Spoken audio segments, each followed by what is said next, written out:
Shalom saudara sekalian, kita bersyukur kepada Tuhan malam ini boleh kembali datang beribadah menyembah Tuhan. Musa membawa salam hangat dari Jemaat GKI Cimoni untuk kalian semua.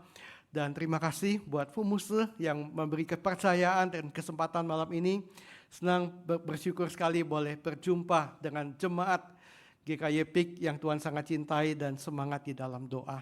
Saya tidak nyesel drive 1,5 jam dari Tangerang sampai ke sini dan melihat ada sebuah gereja Tuhan yang semangat di dalam doa. Malam ini saya diberikan satu tema, Mazmur 38, doa dan luka yang belum sembuh.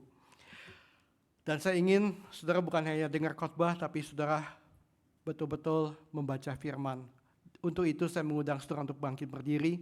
Kita mau membaca seluruh pasal ini sebagai bagian dari kita belajar firman Tuhan. Saya akan bacakan ayat 1, saudara sama-sama ayat 2. Demikian kita akan silih berganti sampai ayat ke-23.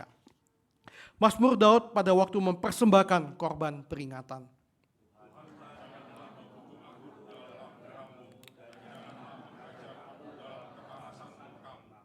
Sebab anak panahmu menembus aku, tanganmu menekan aku.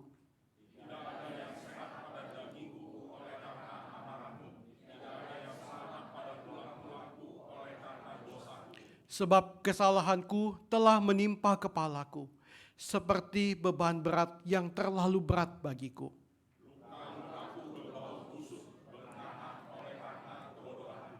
Aku terbungkuk-bungkuk dan merunduk dalam-dalam. Sepanjang hari aku berjalan dalam duka cita.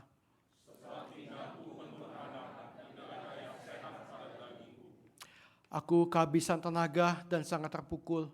Aku merintih karena gundah gulana hatiku.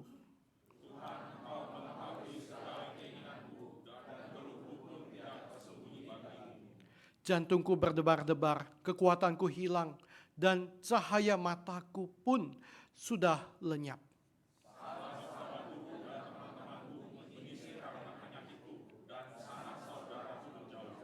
Orang-orang yang ingin mengincar nyawaku memasang jerat.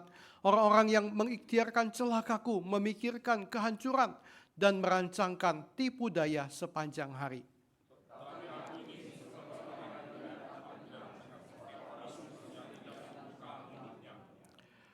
Ya, aku ini seperti orang yang tidak mendengar, yang tidak ada bantahan dalam mulutnya.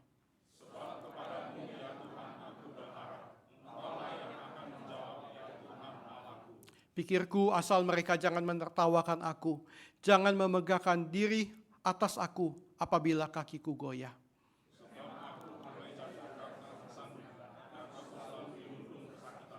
Ya, aku mengaku kesalahanku, aku cemas karena dosaku.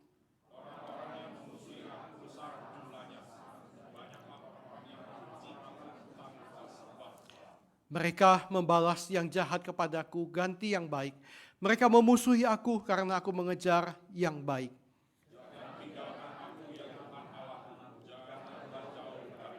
Kita sama-sama baca ayat 23. Segeralah menolong aku, ya Tuhan, keselamatanku. Silakan duduk semua sekalian. Diberkatilah kita semua yang membaca firman Tuhan, merenungkannya, menghayatinya, melakukannya dan menyimpannya dalam hati sebagai prinsip dalam kehidupan setiap kita. Cuma sekalian mungkin doa seperti ini jarang kita doakan dalam doa sehari-hari kita. Tapi malam ini ketika saya mengajak saudara membaca Mazmur ini, ya sedikit banyak kita mendoakan. Ya, dan Mazmur ini adalah sebuah Mazmur yang keluar dari isi hati seorang yang begitu mencintai Tuhan. Cuma sekalian saya ingat beberapa kira-kira sebulan yang lalu, ya di depan rumah ada pohon yang daunnya sudah kemana-mana, rantingnya juga panjang, rindang, ya, dan mobil yang lewat kalau parkir di depan itu pinggir jalan sudah tergapai oleh ranting pohon itu. Nah, karena hari Senin biasa off, ya musuh iseng, ya daripada jalan ke mall, saya pikir sekali-sekali saya berkebun gitu ya. Saya ambil pisau parang, ambil tangga, manjat sendiri, tebang-tebang sendiri. Saking semangatnya saya tebang, saya pegang satu tangan pegang ranting, satu tangan lagi karena parangnya bukan parang yang bagus dan tajam sekali, pak-pak gitu ya, semangat. Satu kali ketika pegang barangnya gini, kena buku jari, lecet dikit. Lumayan, untung bukan jarinya putus sama sekalian.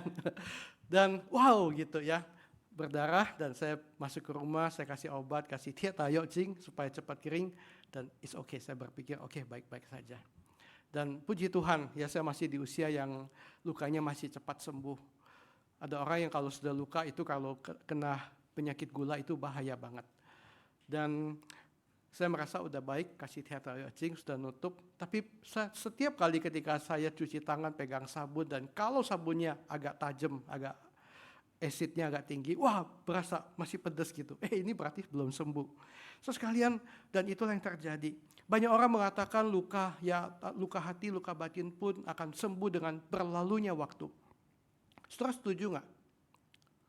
So sekalian ada yang, tetapi ternyata tidak. Luka itu tidak sembuh oleh waktu. Kalau saudara membaca flyer yang di sebelah kanan, time doesn't heal all wounds. Waktu tidak menyembuhkan semua luka. God does. Allah lah yang menyembuhkannya. Dan itu penting. Ya, luka itu bisa datang dari berbagai hal, dari rasa bersalah kita, guilty feeling. Ketika kita abai di dalam memenuhi sebuah tugas kita, tanggung jawab kita, dan kita merasa bersalah sekali. Itu bisa datang dari orang lain yang melukai kita, komunitas mungkin. Dan saya percaya saudara yang hidup semakin berusia, semakin mengerti akan hal ini. Luka bisa datang dari relasi yang rusak. Ketika kita dulu punya teman yang baik, tapi karena sebuah konflik, sebuah kesalahpahaman mungkin, sebuah perbedaan pendapat dan konflik itu begitu membesar menjadi sebuah pertarungan, perselisihan, dan itu melukai. Atau dari dosa yang belum tuntas. For sure, harus kalian dosa itu membuat kita terluka dan membuat kita jauh dari Tuhan. Cuma sekalian, Mazmur 38 adalah Mazmur yang datang ya dari ratapan pribadi Daud, sebuah penyesalan yang kudus dan ratapan yang kudus yang mendalam. Dan ini bukan keluhan seorang yang merasa tidak nyaman, yang wah dikit-dikit, aduh Tuhan gue gak enak, Tuhan begini, enggak. Ya ini betul-betul datang dari sebuah hati yang meratap, hati yang hancur. Seorang anak Tuhan yang merasa ditinggalkan, baik oleh dirinya sendiri, oleh teman-temannya, bahkan dia merasa ditinggalkan oleh Tuhan. Tapi justru di tengah luka itu, Daud menulis doa ini sebagai mazmur. Doa ini bukan sebuah ucapan yang penuh kemenangan, ya seperti mazmur-mazmur lain. Kalau kita baca mazmur 140-an ke atas itu, wah haleluya, puji Tuhan. Ya, ini adalah mazmur ratapan yang kita lihat tadi ketika kita baca. Ini kalau kita menjiwai, kita tahu ini datang dari kondisi hati yang hancur, yang datang dari jurang itu, dan di dalam jurang itu bersinar setitik terang kasih karunia Tuhan. Kita akan melihat 3 poin dari seluruh bagian ini. Saya membaginya di 3 hal. Yang pertama adalah kita melihat adanya luka yang menekan. Daud mengatakan, Tuhan janganlah menghukum aku dalam gerammu dan janganlah menghajar aku dalam nyala murkamu. Cuma sekalian saya percaya Daud bukan sedang mengatakan Tuhan itu Tuhan yang jahat. Wah dikit-dikit mukul orang, dikit-dikit menghukum orang. Tapi di dalam kehancuran hatinya, dia menyadari dosanya. Dan di dalam dosanya dia merasa takut akan Tuhan. Ya ketika dia tidak kuat lagi melihat Tuhan yang kudus. Di dalam kekudusannya Tuhan itu walaupun tidak harus menjatuhkan tangannya, memukul, menghukum seseorang. Ya orang yang takut akan Tuhan, orang yang mengenal hadirat Tuhan. Orang yang mengenal pribadi Allah. Dia akan gentar dan dia akan takut sendiri dengan dosa-dosa yang ada. Dan Daud memahami ada disiplin rohani, disiplin ilahi yang terjadi. Panah Tuhan dikatakan menembus tulangnya. Ya ini sebuah gambaran dari hati nurani yang tertuduh, yang guilty feeling. Dia tahu dia orang berdosa. Dan kehancuran menggambarkan sebuah kehancuran fisik dan emosi, jiwa. Ya tidak ada yang sehat pada tubuhku. Dosa menghancurkan seluruh keberadaan manusia. Dan inilah satu hal yang sangat penting yang kita mesti menyadari. Apa aplikasi dari bagian ini? So sekalian, hari ini di dalam budaya modern yang menolak dosa dan hanya menyalahkan sistem atau trauma masa lalu. Ya, banyak orang yang ketika dia hancur atau dia terluka, dia menyalahkan orang itu sih, ya dia yang jahat, ya sistem hukum negara ini, ya yang masyarakat yang semakin tidak baik, ya dia sih dunia begitu sih, gitu ya. Tetapi mereka jarang untuk bertanya jujur kepada diri sendiri. Tetapi Daud dia menunjukkan sebuah kejujuran yang radikal tentang tanggung jawab pribadi dia. Dan jemaat sekalian, kita mesti menyadari luka yang terdalam seringkali datang dari kesalahan terdalam kita. Ada orang yang hanya tertusuk duri dan itu bisa membawa amputasi. Mengapa? Karena ketika dia tertusuk duri, kondisi fisiknya udah tidak sehat. Let's say dia adalah seorang dengan kadar gula yang sangat tinggi karena seumur hidup dia tidak disiplin di dalam menjaga makanan, menjaga kesehatan. Dan karena duri yang menusuk itu, ya membusuk, ya membuat dokter harus mengerat bagian itu, membusuk lagi, nggak sembuh lagi. Dan dokter bilang, aduh nggak bisa ini, kalau infeksi terus terjadi, ini bisa membawa kematian. Terpaksa bagian ini harus diamputasi. So sekalian, masalahnya adalah bukan pada duri yang menusuk, tapi ada pada sistem tubuh yang sudah tidak sehat. Begitu juga saudara sekalian dengan luka batin.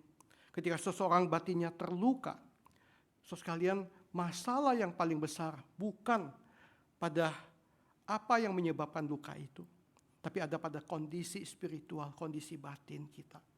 Ketika kita ada dalam sebuah sikon hidup yang tidak disiplin di dalam iman, kita ada dalam sebuah sikon hidup yang bermain-main dengan dosa, maka kita tidak punya sebuah sistem imun yang kuat untuk mengalahkan luka itu dan menyembuhkannya. Dan luka itu akan makin lama makin menggerogoti diri kita. Walaupun mungkin penampilan luar kita baik-baik saja. Kita bisa pergi ke gereja dengan muka penuh senyum yang palsu, memakai penampilan yang kelihatan baik, dan orang melihat kita baik-baik saja, tapi Tuhan tahu kondisi hati kita.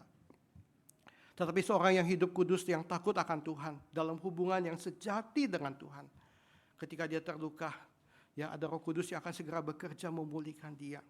Pengalaman Daud ini menggambarkan ya sebuah pengalaman yang sejati. So sekalian, dan ini adalah satu hal yang sangat penting. Daud merasakan bahwa dia ditinggalkan, ya, dan tetapi dia bersyukur ada Tuhan yang masih mengasihi. Tim Keller mengatakan begini, dikasihi tetapi tidak dikenal. Itu menghibur tapi itu hanya superficial, hanya di permukaan. Ya sebuah kasih yang permukaan, ya yang hanya kamuflase, yang hanya artifisial. Dan saya berdoa cuma sekalian di dalam gereja kita tidak melakukan kasih yang artifisial. So sekalian, mari kita boleh mengasihi orang dengan ori, dengan sejati. Walaupun kata-kata Anda tidak muluk-muluk, tidak panjang lebar, tapi engkau mengatakan itu dari hati yang terdalam dan tulus. Pernah satu kali ada jemaat Kaleb usia tua sekali. Dia bilang, Musuh jangan mengira kami ini jemaat Kaleb sudah tua, kami lulus SD, tidak sekolah, universitas, kami bodoh-bodoh. Kami tahu siapa yang sungguh-sungguh mengasihi kami, dan siapa yang cuma basa-basi sama kami. Saya bilang, ini hebat ini. Domba itu punya indera keenam. Dan dia bisa mengenal. So, sekalian, dan saya percaya ketika kita melatih kepekaan kita, kita pun tahu siapa yang sungguh-sungguh tulus mengasihi engkau dan kita. Dan siapa yang sedang berbasa-basi artifisial.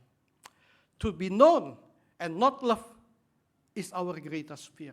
Dikenal tapi tidak dikasihi, itu adalah ketakutan kita yang makin besar. Ya ketika Tuhan tahu dan dia adalah hakim, tapi ketika kita tidak hidup dalam kasih dia, waduh itu cilaka. But to be fully known and to be truly loved, sepenuhnya dikenal dan betul-betul dikasihi, is what we need most, adalah yang paling kita butuhkan. Cuma sekalian di dalam kondisi seorang yang pernah terluka, dia membutuhkan untuk dikenal dan dikasihi. Ketika dia membagikan pergumulannya, engkau tidak usah banyak bicara, ya banyak memberikan kata-kata penghiburan yang muluk-muluk atau puji-pujian yang artifisial tapi palsu. Anda cukup mengatakan, aku mengerti apa yang kau alami, dan ada duduk di sebelah dia, itu sudah sangat cukup. Yang kedua, saudara sekalian, Daud merasa bergumul, dia merasa kesendirian karena ditinggalkan. Kita sudah membaca ayat-ayat ini. Salah satu bagian yang sangat yang saya highlight adalah ayat 12. Sahabat-sahabatku dan teman-temanku menjauh terhadap malapetakaku. Wow. Di tengah penderitaannya Daud ditinggalkan oleh sahabatnya dan keluarganya. Ia merasa disalahpahami dan difitnah. Bahkan ia menggambarkan dirinya sebagai orang tuli dan bisu. Dan dia tidak bisa membela diri. Dan ini adalah satu hal yang sangat menyedihkan. Ketika Anda terluka, Anda bergumul, Anda menderita, dan Anda merasa tidak ada yang peduli, tidak ada yang mengerti. Itu adalah satu beban yang paling berat. Seorang Yahudi namanya Elie Wiesel. Ya, dia adalah pemenang Nobel Perdamaian tahun 1986. Dia adalah salah satu yang selamat dari kamp konsentrasi. Kamp konsentrasi itu adalah kamp yang dibuat oleh Hitler untuk membunuh orang Yahudi. Dan 6 juta orang Yahudi mati ya di Perang Dunia Kedua. Tapi dia adalah salah satu survivor yang bisa lolos dan masih hidup sesudah perang berakhir. Dan dia menemukan ya banyak pengalaman pahit dalam hidupnya. Dan dia menulis buku kemudian, ya menjadi orang yang dikenal oleh dunia. Dan dia mengatakan satu kalimat begini, ya the opposite of love, ya lawan dari kasih bukanlah kebencian, tetapi ketidakpedulian, indifference. Ya, ketidakpedulian bagi saya adalah ya titik puncak ya dari kejahatan. So sekalian saudara jangan mengatakan, gua kan nggak benci dia, gua kan nggak jahatin dia, tapi saudara tidak peduli kepada sesama, kepada saudara-saudara jemaat di dalam tubuh Kristus. So sekalian itu adalah ternyata puncak dari sebuah hati yang jahat. So sekalian, dan Daud mengerti hal itu di dalam kepedihannya, di dalam penderitaannya, dia tidak menemukan teman dan sahabat dalam hidupnya. Di tengah penderitaan terkadang kita mendapati kesepian yang paling menyakitkan, bukan karena tidak ada orang, tapi karena tidak ada yang mengerti. John Stott mengatakan, kesendirian terdalam bukan ketika kita sendiri, tetapi ketika kita tidak dipahami. Tapi jemaat sekalian, justru disitulah, di dalam kesendirian dia, Tuhan datang menjumpai dia. Tuhan datang menemukan dia. Kadang-kadang memang Tuhan harus mengizinkan membawa kita ke sebuah tempat di mana kita sendirian. Dan di situ baru telinga kita bisa peka mendengar suara dia. Hati kita bisa peka merasakan jamahan dan dekapan dia. Kenapa? Ketika saudara lagi happy, saudara banyak teman-teman, banyak orang di sekeliling Anda yang memuji-muji Anda, baikin Anda, melayani Anda, mensupport Anda tidak merasa butuh Tuhan. Ya, wah gue happy kok, ya banyak teman, seneng-seneng hidupku, ya gue lagi susah ada yang siap nolong.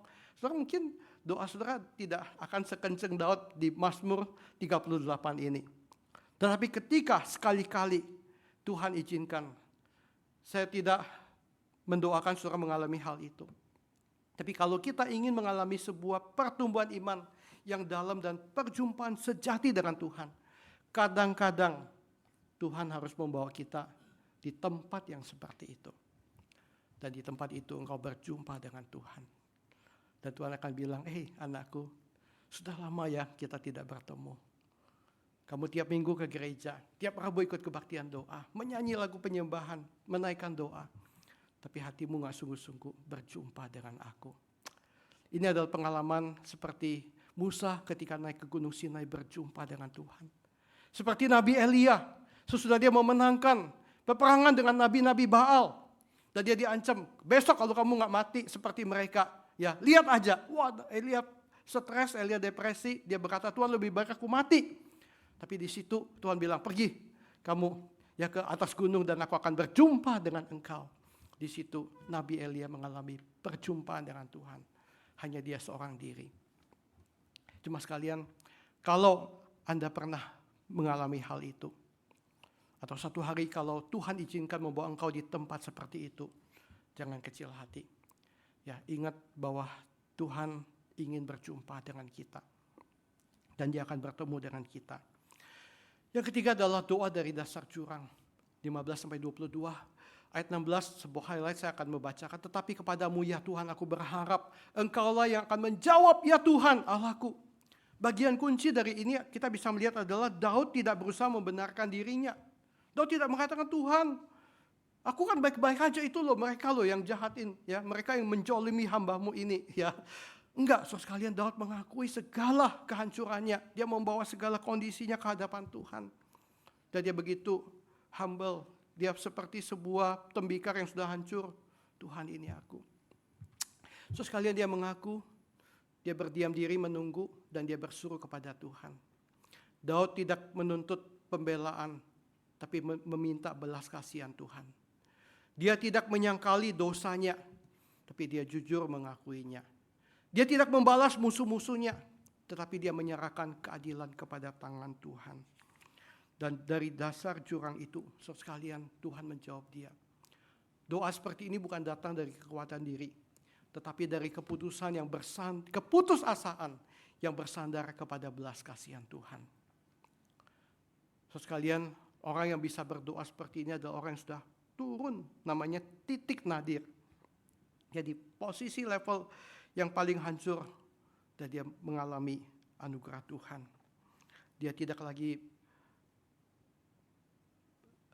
mencari solusi dengan 50-50, ya, separuh kekuatanku, separuh berkat Tuhan.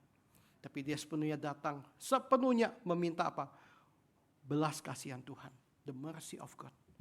Tuhan kasihani aku. Sekali kalau saudara berdoa, Tuhan bantulah aku, yaitu kita cuma butuh 10% bantuan Tuhan, 90% kekuatan kita.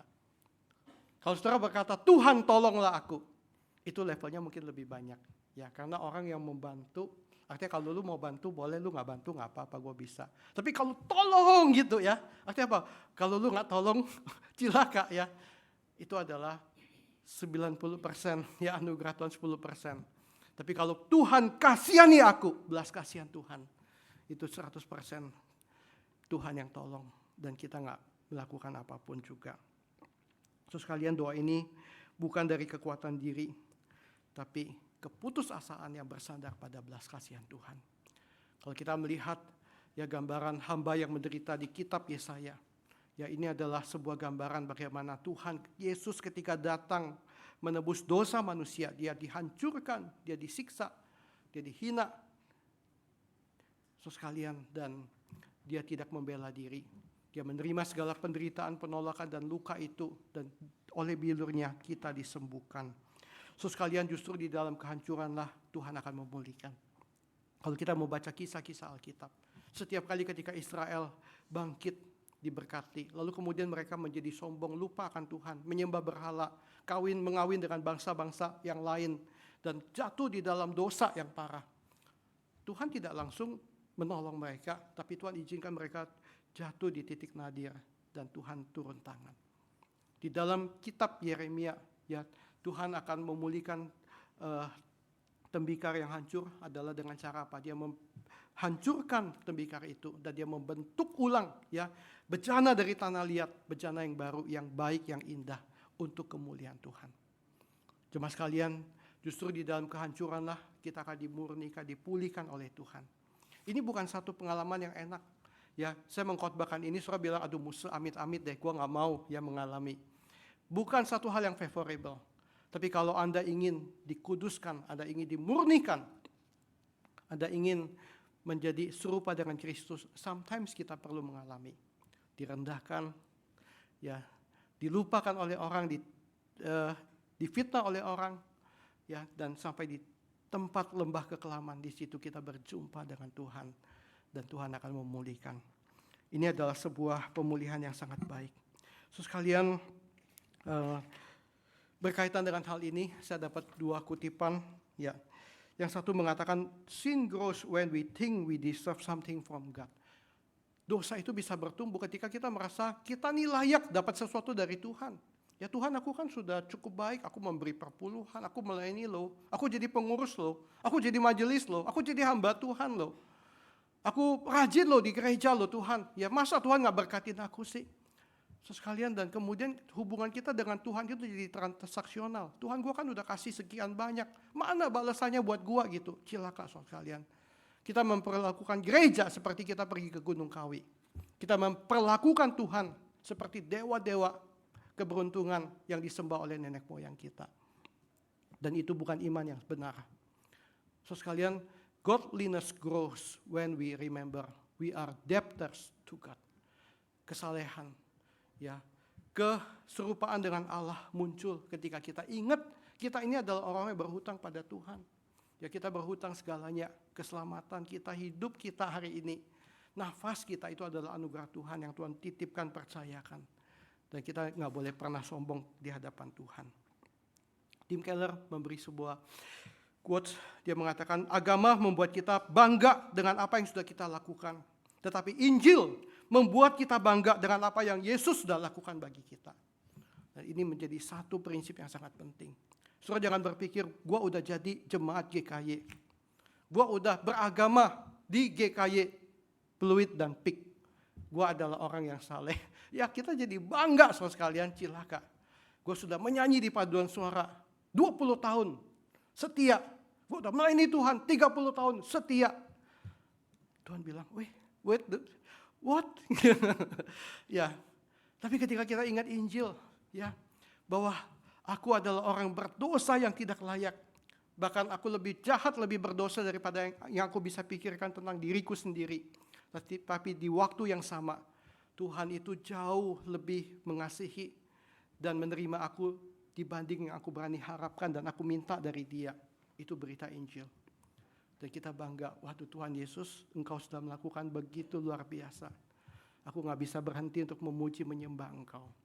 Sekalian di titik ini, tidak ada orang yang berani sombong di hadapan Tuhan. Di titik ini tidak ada orang yang berani membanding-bandingkan gue lebih rohani dari dia, enggak. Ya, di titik ini semua akan tunduk merendah di hadapan Tuhan karena tahu semua adalah kasih karunia Tuhan. Amin. Sekalian dan ini yang harus kita lakukan. Injil bagi hati yang luka, berita baik. Ya, Injil itu adalah kabar baik. Kabar baik bagi hati yang luka adalah apa?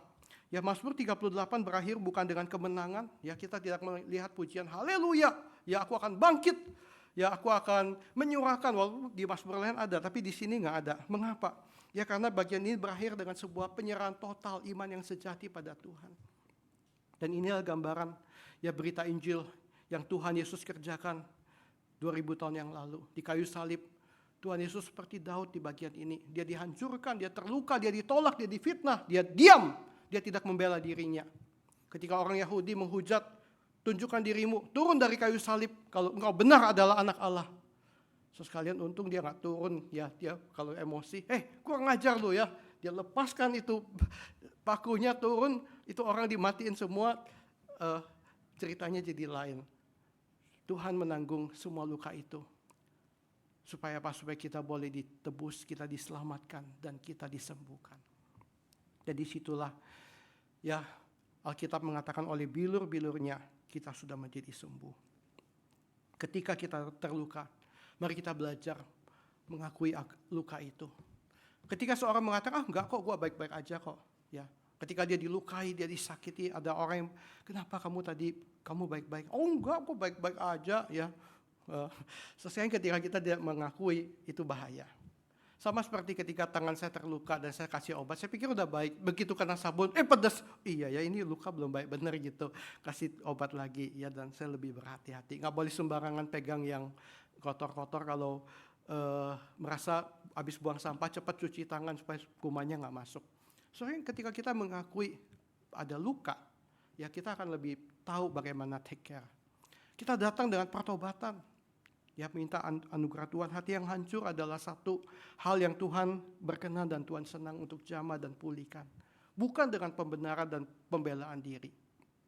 Dan di dalam momen itu, ketika engkau ada di tempat yang paling sepi, percaya Tuhan Yesus tidak pernah meninggalkan engkau.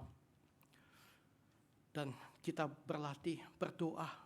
Ya, bukan pada momen, mari kita berdoa bersama-sama. Ketika kita ada di gereja, kita baru berdoa.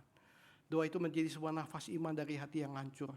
Saya nggak tahu saudara pernah nggak ketika mengendarai mobil sendirian, tiba-tiba hati saudara connect sama Tuhan. Sepanjang perjalanan, ya dari Bogor sampai Jakarta, let's say, saudara bisa ngomong sama Tuhan. Dan itu menjadi perjalanan yang sangat indah. Terus sekalian, itulah doa, itulah nafas hidup kita. Ketika kita melihat sesuatu, kita nggak perlu harus langsung lipat tangan, tutup mata, ya begitu salehnya. Tapi hati kita bisa langsung ngomong, Tuhan, tolong, Tuhan berkati. Ketika engkau pergi ke toko, pagi-pagi engkau buka pintu toko, hatimu berkata, Tuhan bersama dengan pintu ini dibuka. Tuhan juga buka tingkap-tingkap di langit dan limpahkan berkat-Mu. Ketika engkau menghadapi sebuah tantangan, engkau melihat dan di dalam pandangan-Mu, engkau berbicara kepada Tuhan, Tuhan tolong di dalam area ini. So sekalian itu adalah nafas yang sejati.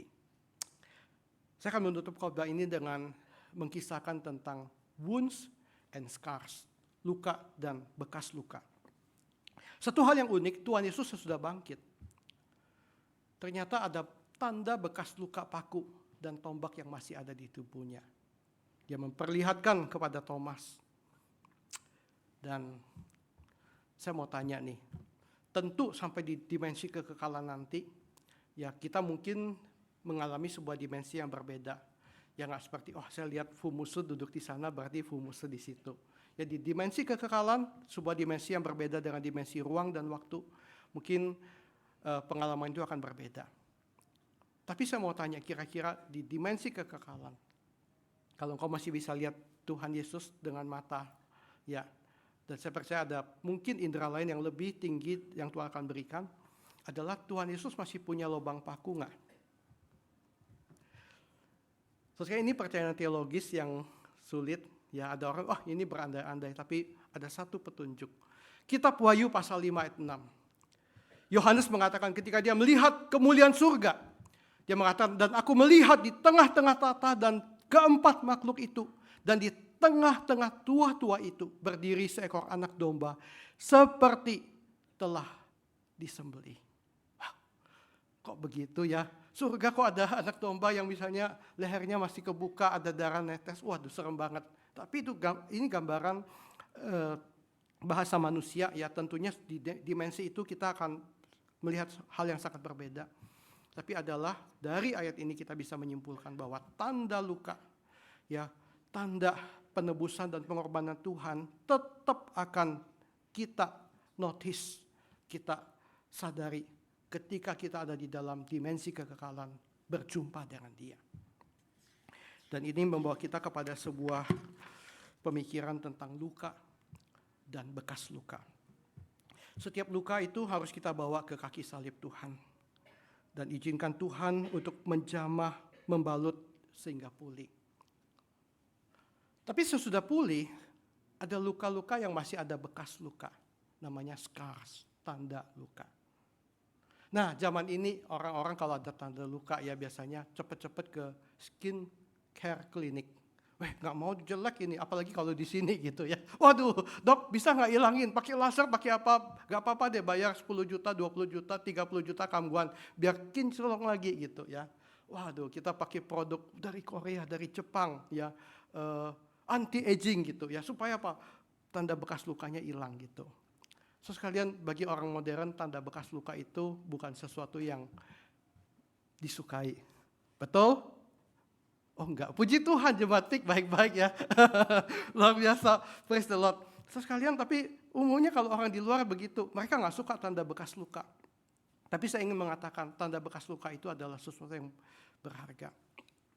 Veteran perang, pasukan yang pergi ke luar negeri ketika dia kena perang, tangannya bonyok gitu ya. Kena pecahan granat ya, dan dia harus dibalut ya, diperban atau tangannya patah ya, tulangnya sampai nongol keluar dan ketika disambung lagi dan ada bekas luka. So sekarang bekas luka itu nggak mungkin yang level begitu nggak bisa main skincare dihilangkan ya, dan itu akan menjadi sebuah ingatan. Tapi ketika dia semakin dewasa, semakin dia tua, dia akan menunjukkan pada generasi berikut, ini loh, dulu saya adalah pasukan yang berperang membela bangsa kita. Dan luka ini saya dapat di medan peperangan demi membela bangsa yang tercinta. Itu menjadi sebuah medali yang nempel di tubuhnya dan dia bangga. So sekalian, bekas luka itu adalah sebuah permanent reminder akan anugerah Tuhan.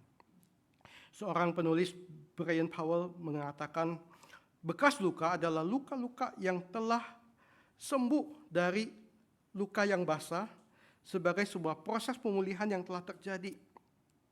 Sekalipun ini adalah dan walaupun ini adalah sebuah bukti dari sebuah kecelakaan atau sebuah luka yang kita alami dahulu, tetapi sudah tidak sakit atau rasa tidak nyaman. Bekas luka menandai kita untuk selama-lamanya. Mereka melayani, mereka bekerja, berfungsi sebagai sebuah permanent reminder, sebuah pengingat permanen akan anugerah penebusan Allah. Dan itu satu hal yang sangat penting. Soalnya kita harus pulih ya. Tetapi kita tidak hilang ingatan. Dulu saya memang pernah terluka. Tapi penderitaan dan kesakitan itu harus disembuhkan oleh anugerah Tuhan. Dan ketika luka itu sembuh, dia berubah menjadi scars. Yang sudah tidak sakit, yang sudah tidak nyeri ketika dipegang, ketika kena air sabun sudah tidak perih dan pedas. Tapi bekas itu ada. Dan jelek-jelek dikit begitu ya. Bekas luka apalagi kalau di muka kan jelek gitu. Tetapi kita tidak perlu minder. Itu adalah tanda yang kita alami. Dan tanda menunjukkan bahwa anugerah Tuhan telah terjadi dalam hidup kita. Yang kedua, luka itu menandakan kita masih hidup dan kita sudah sembuh. Karena kalau setelah luka tersebut terus kita mati, maka tubuh kita membusuk dan hancur, termasuk bagian luka itu. Nggak ada lagi, ya hancur bersama dengan tanah. Tetapi sel-sel di tubuh itu, kalau orang yang mati, sel-sel di tubuh itu tidak bisa regenerasi dan pulih. Tapi karena kita masih hidup dan kita sembuh, maka luka itu juga mengalami proses pemulihan dengan anugerah Tuhan. Dan itu satu hal yang membanggakan. Yang ketiga, bekas luka menandakan kita lebih kuat dari hal yang melukai kita. Karena luka itu sembuh dan kita masih hidup. Dan itu penting. Dan seringkali itu adalah bagian yang Tuhan izinkan. Melalui proses pemulihan, Tuhan pulihkan dan kuatkan kita kembali. Dan Tuhan ingin meneguhkan kita. Dan Dia mau berkata, di dalam aku, kamu kuat dan kamu berkemenangan. So, sekalian ketika kita merefleksikan, merenungkan akan luka dalam hidup, itu menolong kita ingat bahwa kita pernah berjuang dengan keras di dalam medan pertempuran. Dan bekas luka itu menyediakan sebuah cara lihat yang lebih berhikmat untuk melihat bahwa Tuhan itu hadir di setiap saat.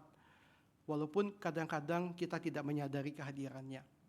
Dan mereka adalah sebuah bukti nyata bahwa Tuhan itu peduli kepada kita sepenuhnya. Secara fisik, secara emosional maupun secara rohani. Dan yang keempat, saudara sekalian, luka itu juga bisa menjadi kesaksian buat orang lain yang kemudian hari terluka seperti kita alami dulu. Sekalian, seorang yang pernah misalnya operasi bedah jantung. Waduh, itu serem ya. Saya mendengar orang-orang yang pernah operasi jantung, bypass gitu ya.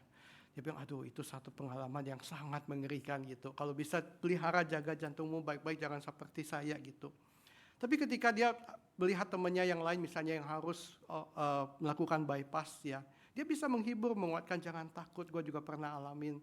Memang tidak enak ya, habis itu mungkin akan sakit tapi kamu bisa ya, dan sesudah pulih ya kita bisa melanjutkan hidup kita dengan lebih sehat lagi, banyak olahraga, ya jaga kesehatan ya, dan ada pengharapan.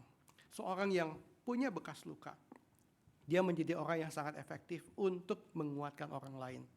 Henry Nouwen pernah mengatakan sebuah istilah wounded healer, seorang penyembuh yang pernah terluka. Ya, seorang yang pernah terluka ketika dia menyembuhkan orang lain, dia akan lebih empati.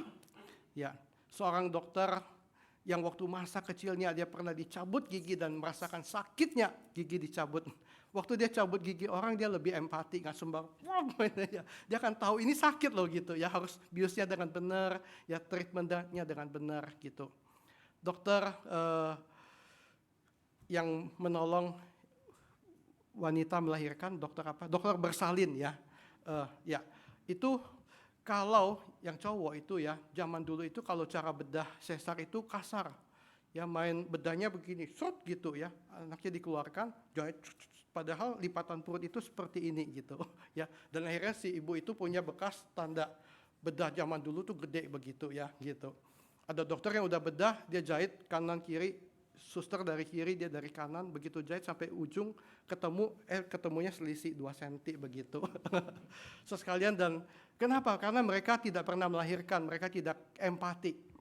Tapi saya ingat dokter yang wanita, ya dokter bersalin wanita, ketika seorang wanita akan melahirkan bedah sesar, dia akan mengatakan, saya akan bedah di bagian bawah garis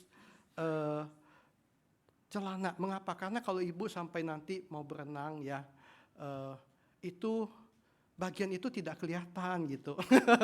Tapi biasa ibu-ibu nggak berenang juga nggak sampai seksi-seksi amat begitu ya. Tetapi dokter itu karena dia wanita, dia pernah melahirkan, dia tahu keindahan fisik seorang wanita itu penting ya di dalam pernikahan, di dalam keluarganya. ya dia begitu empati dan dia melakukan dengan hati-hati. Begitu juga dengan seorang yang pernah terluka secara batin. Ketika dia mengalami anugerah Tuhan dan dipulihkan, mereka akan mempunyai kisah-kisah kesaksian yang powerful dan berkuasa menolong orang lain. Jemaat sekalian, hari ini musuh berkhotbah ini, saya tidak tahu bagaimana kondisi Anda. Apakah Anda dulu pernah terluka, hari ini sudah pulih? Atau Anda hari ini sedang terluka, tapi tidak ada yang tahu, tapi khotbah ini berbicara sesuatu di dalam hatimu. Atau sampai hari ini Anda baik-baik saja. Tapi ingat, jangan lupakan apa yang disampaikan. Mungkin satu hari Anda membutuhkannya. Saya tidak mendoakan, tetapi biasa Tuhan akan melatih kita juga lewat proses seperti ini. Dan biarlah ini menjadi kekuatan buat kita. Satu kali ada seorang gembala ditanya, engkau dekat dengan semua dombamu dan kau mengasihi. Kamu tahu nggak domba yang pernah sakit, domba yang pernah terluka yang mana? Dia bilang, saya tahu. Domba yang pernah terluka, domba yang pernah sakit adalah domba-domba yang paling dekat sama saya. Yang setiap kali saya pergi ke kandang, mereka yang paling duluan datang mencari saya. Mengapa? Karena ketika domba itu terluka dan sakit, saya membalut dia, saya menggendong dia, saya menyusui dia. Dia begitu familiar dengan suara saya. Dia begitu familiar dengan bau tubuh saya. Dan setiap kali saya masih jauh, dan angin meniup baju saya, bahwa saya sudah sampai di kandang. Mereka udah heboh, mereka lebih dulu datang. Begitu juga dengan hubungan kita dengan Sang Gembala Agung. Ketika engkau pernah terluka dan engkau ada di dalam dekapannya. Ketika dia memulihkan engkau, dia menyusui engkau, dia membalut lukamu. Engkau merasakan getaran hatinya. Engkau dekat dengan dia dan engkau akan mengasihi dia. Biarlah ini boleh menjadi kekuatan buat kita.